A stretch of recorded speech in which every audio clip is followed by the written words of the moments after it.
पुण्यातलं हे कोणतं ठिकाण आहे तुम्ही ओळखू शकताय का? हॅलो एव्हरीवन, आज आम्ही निघालो होतो एका छोट्याशा ट्रेकिंगसाठी.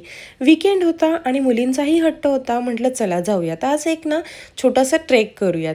एकदम मस्त वातावरण झालं होतं आणि आजूबाजूला सुंदर हिरवागार परिसर दिसत होता.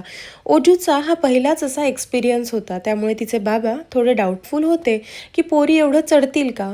पण दोघींनीही अगदी हौशेने ट्रेक सुरू केला आणि खूप एन्जॉयसुद्धा केला. अर्ध्यावर पोहोचल्यानंतर आम्हाला सुंदर असा व्ह्यू दिसला. मग आम्ही थोडेसे फोटोज काढले आणि परत पुढच्या चढाईला सुरुवात केली. वर पोहोचेपर्यंत मुलींचा उत्साह काही कमी झाला नव्हता. दोघीही मस्त पळत बागडत ट्रेक एन्जॉय करत होत्या. वरती पोहोचल्यानंतर सुंदर सुंदर फोटो काढले, कपल फोटो घेतला आणि त्यानंतर जो खास मोमेंट पाहण्यासाठी आम्ही आलो होतो तो सुंदर असा सनसेट आम्हाला दिसला. पण आमच्यासाठी अजून एक सरप्राईज वेगळंच होतं. आम्ही वर पोहोचेपर्यंत अगदी योगायोगाने देवीच्या आरतीची वेळ झाली होती. समोर देवीची सुंदर प्रसन्न मूर्ती आणि त्याचवेळी सुरू असलेली आरती खरंच खूप छान वाटलं. मस्त साबुदाणा खिचडीचा प्रसादसुद्धा मिळाला.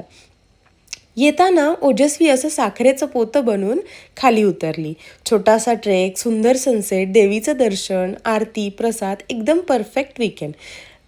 आता तुमच्यासाठी एक छोटंसं गेस, तुम्ही हे लोकेशन ओळखलं असेल तर कमेंटमध्ये नक्की सांगा आणि या लोकेशनला तुम्ही जाऊन आला असाल तर लोकेशन कसं आहे हेही कमेंटमध्ये नक्की सांगा.